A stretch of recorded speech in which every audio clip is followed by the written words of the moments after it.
শুধু কি অভিনয় এবং মডেলিংয়ের মধ্যেই সীমাবদ্ধ থাকে তাদের কার্যক্রম, নাকি তারা বেছে নিয়েছেন অন্য কোনো উপায়?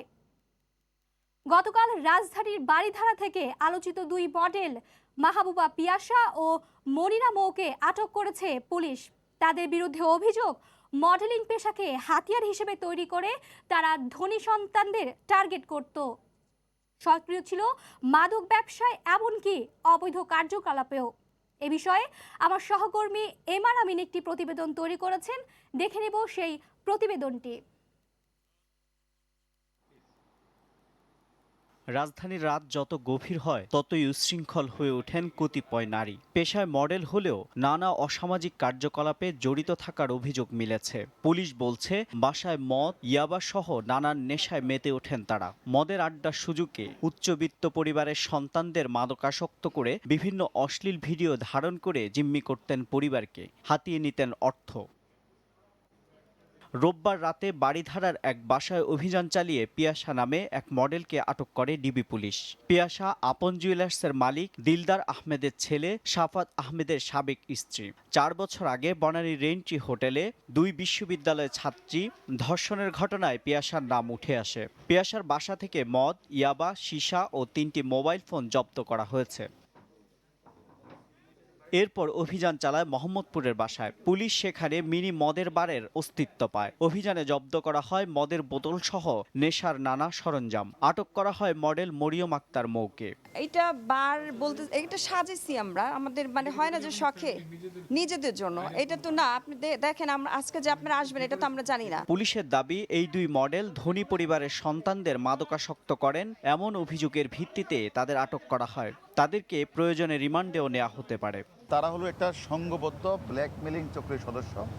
তারা প্রায়শই তাদের বাসাগুলিতে অতিবয়সী উচ্চবিত্তের সন্তানদেরকে তারা নিয়ে আসেন। তাদের সাথে বিভিন্ন ধরনের আপত্তিকর ছবি তুলে তাদেরকে এই ছবিগুলি ধারণ করে তারা তাদের বাবা মা ভাই বোন আত্মীয়স্বজনকে তারা দেখাবে বলে তারা ভয় দেখায়, যার প্রেক্ষিতে উচ্চবিত্ত মধ্যবিত্তের সন্তানেরা বা উচ্চবিত্তেরা তাদের কাছে বিভিন্ন সময় টাকা দিয়েও ম্যানেজ করতে পারে না। সেই বাসা থেকে আমরা মাদকদ্রব্য যেমন মদ, ওয়াইন, তারপরে সেখানে ইয়াবা এবং মাদকের যে একটা সীসা লাউঞ্জ, এবং মৌয়ের বাসা থেকে আমরা পেয়েছি সেখানে হলো মাদকের ভার।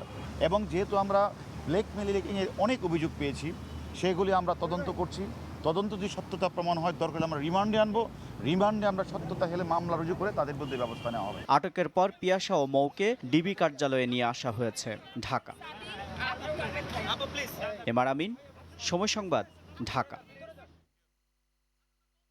দর্শক, দেখছিলাম কিভাবে নিজেদেরকে মডেল পরিচয় ব্যবহার করে অপরাধের জাল বিছিয়েছিলেন দুই মডেল পিয়াসা এবং মৌ।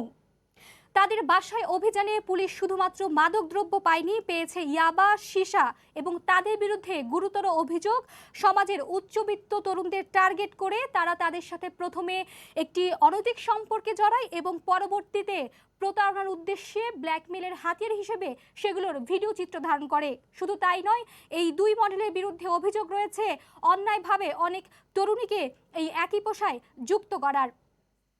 সবশেষ যে তথ্য আমরা জানতে পেরেছি, তাদেরকে গ্রেফতারের পর আদালতে তোলা হয়েছে নিয়ম অনুযায়ী এবং সেখানে তাদেরকে 10 দিন করে প্রত্যেকের রিমান্ড আবেদন চেয়েছে পুলিশ।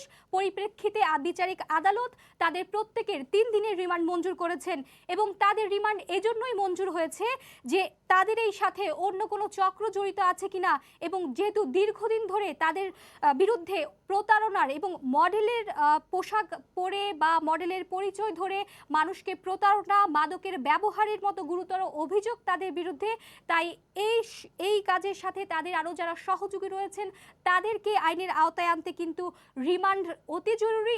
এমন আবেদনের প্রেক্ষিতে আদালত আলোচিত এই দুই মডেল পিয়াসা এবং মৌ তাদেরকে রিমান্ড মঞ্জুর করেছেন এবং শুনানিতে কিন্তু রাষ্ট্রপক্ষের যে আবেদন ছিল যে সমাজে দিন দিন করে বিশেষ করে তরুণী যারা অভিনেত্রী এবং মডেলের নাম করে কিন্তু অপরাধে জড়িয়ে যাচ্ছেন এবং ঠিক সেই বিষয়টি উদ্ঘাটন করার জন্য যে তাদের পাশে রাজধানীতে এ ধরনের চক্রে আর কারা কারা আছেন, কারা তাদের ইন্ধন দিয়েছেন কিংবা তাদেরকে সহযোগিতা করেছেন, এই পুরো বিষয়টি কিন্তু উদ্ঘাটনের জন্য আইনশৃঙ্খলা রক্ষাকারী বাহিনীর আবেদনে সাড়া দিয়ে আদালত এই 2 মডেল অভিনেত্রীর তাদেরকে রিমান্ড মঞ্জুর করেছেন।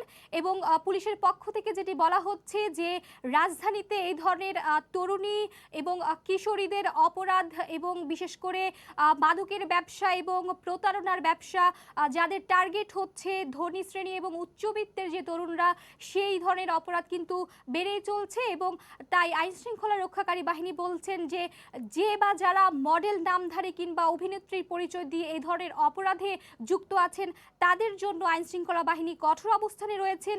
এবং আইনশৃঙ্খলা রক্ষাকারী বাহিনী বলছেন যে শিগগিরই তারা আসলে এক ধরনের অভিযান পরিচালনা করবেন, যার মাধ্যমে যারা এই মডেলিং জগৎ কিংবা অভিনয় শিল্পটাকে বিতর্কিত করার চেষ্টা করছেন, এটিকে এক ধরনের হাতিয়ার হিসেবে, তাদের অপরাধের হাতিয়ার হিসেবে ব্যবহার করছেন, তাদের বিরুদ্ধে কিন্তু তারা কঠোর অবস্থানে রয়েছেন।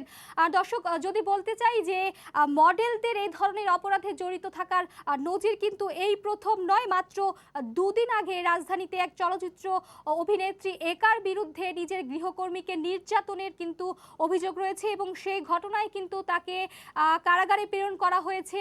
এবং বারবার কিন্তু আইনশৃঙ্খলা রক্ষাকারী বাহিনী বলছেন যে সাম্প্রতিক সময়ে তরুণীদের এই ধরনের অপরাধে কিন্তু জড়িত থাকার তারা প্রমাণ পেয়েছেন। এই পুরো বিষয়টি নিয়ে কিন্তু আমার সহকর্মী আফজাল হোসেন আরেকটি প্রতিবেদন তৈরি করেছেন, আমরা সেই প্রতিবেদনটি একবার দেখে নিব।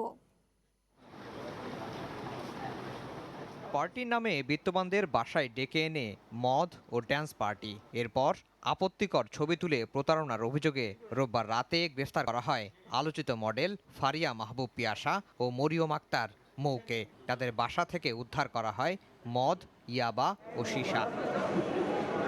সোমবার দুপুরে এই দুইজনকে তোলা হয় আদালতে। মাদকের মামলায় প্রত্যেকের 10 দিন করে রিমান্ড চায় পুলিশ। আদালত 3 দিন করে রিমান্ড মঞ্জুর করেন। রাষ্ট্রপক্ষের আইনজীবী বলছেন, ছদ্মবেশী এই প্রতারকদের নির্মূল করতে হবে সমাজ থেকে। মুখোশের অন্তরালে তারা এই ধরনের অনৈতিক কাজ তারা সমাজে করে যাচ্ছে, অবশ্যই এটা বন্ধ হওয়া দরকার। যদিও আসামিপক্ষের আইনজীবীর দাবি তারা ষড়যন্ত্রের শিকার। এলিট ফ্যামিলির লোক, সো কোনোভাবেই এই মাদকের সাথে জড়িত নয়। আমরা বলেছি যেটা সম্পূর্ণ সাজানো নাটক, ষড়যন্ত্র। এদিকে গুলশান, বারিধারার মতো ঢাকার অভিজাত এলাকায় এরকম শত শত নারী প্রতারকের সন্ধান পেয়েছে ঢাকা মহানগর গোয়েন্দা পুলিশ। তারা তো স্বীকারও করেছে যে এটা যে একটা ব্ল্যাকমেলিং চক্রের তারা যে সদস্য, শুধু তারা দুজন না, এমন শত শত আছে ওই এলাকাগুলিতে। আমরা প্রত্যেকের অনেকের নাম আমরা পেয়েছি। 2টি কাজ তারা করছেন। একটা হলো এই যে উঠতি বয়সী ছেলেমেয়ে যারা বিশ্ববিদ্যালয়ে লেখাপড়া করে, তাদেরকে একদিকে যেমন এনে মাদকাসক্ত করাচ্ছে, ইয়াবাসক্ত করাচ্ছে, আবার অন্যদিকে তাদেরকে তাদের এই সুযোগে তাদেরকে ব্ল্যাকমেলিং করে তাদেরকে অশ্লীল ছবিগুলি তুলে নিয়ে তাদের ফ্যামিলি, আত্মীয় স্বজনের মধ্যে তারা দেখানোর হুমকি দিচ্ছে। খুব শিগগিরই তাদেরও আইনের আওতায় আনা হবে বলে জানিয়েছে গোয়েন্দা পুলিশ। আফজাল হোসেন, সময় সংবাদ, ঢাকা। দর্শক, প্রতিবেদনে দেখছিলাম কিভাবে দুজন মডেলিং থেকে বাইরে গিয়ে পা রেখেছেন অন্ধকার জগতে, ক্রমাগত করে আসছিলেন অপরাধ এবং তাদের এই অপরাধের বিষয়ে আদালতও মন্তব্য করেছেন, বলেছেন যারা ছদ্মবেশী এই অপরাধ করছেন তাদের বিরুদ্ধে কিন্তু আসলে সময় এসেছে তাদের বিচারের আওতায় আনার। আরেকটি বিষয় যদি জানিয়ে রাখতে চাই, মডেল পিয়াসার বিষয়ে 2017 সালে রেন্ট্রিতে যে ধর্ষণ ঘটনা ঘটেছিল এবং সে মামলায় অন্যতম সাক্ষী এই মডেল পিয়াসা, কিন্তু আদালতের বারবার সমন জারির পরও কিন্তু তিনি সেই মামলার সাক্ষ্য দিতে আদালতে হাজির হননি এবং নানা সময়ে কিন্তু তিনি বিতর্কিত হয়েছেন। এবং সবশেষ গতকাল র্যাবের পুলিশের যে অভিযান ছিল সেটিতে তার বাসা থেকে মাদকদ্রব্য, ইয়াবা, মদ এবং সীসার অস্তিত্ব পাওয়া গেছে এবং তাদেরকে হাতে নাতে আইনশৃঙ্খলা রক্ষাকারী বাহিনী হেফাজতে নিয়েছেন এবং তাদেরকে রিমান্ডে নেওয়া হবে। পাশাপাশি মোহাম্মদপুর থেকে যেই মডেল রয়েছেন, গ্রেফতার হয়েছেন তিনি ততটা সুপরিচিত না হলে কিন্তু অপরাধের জগতে কিন্তু তার বেশ দীর্ঘদিনের তার পদচারণা ছিল বলেই আইনশৃঙ্খলা রক্ষাকারী বাহিনী আসলে গণমাধ্যমকে জানিয়েছেন।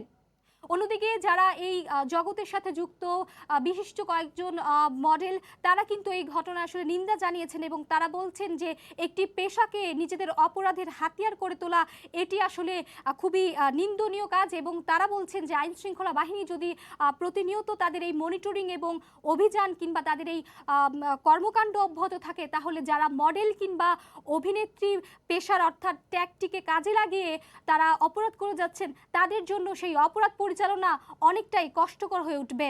দর্শক, এই ছিল আমাদের আজকের বিশ্লেষণ। আবারও সামনের দিন দেখা হবে নতুন কোনো বিষয় নিয়ে।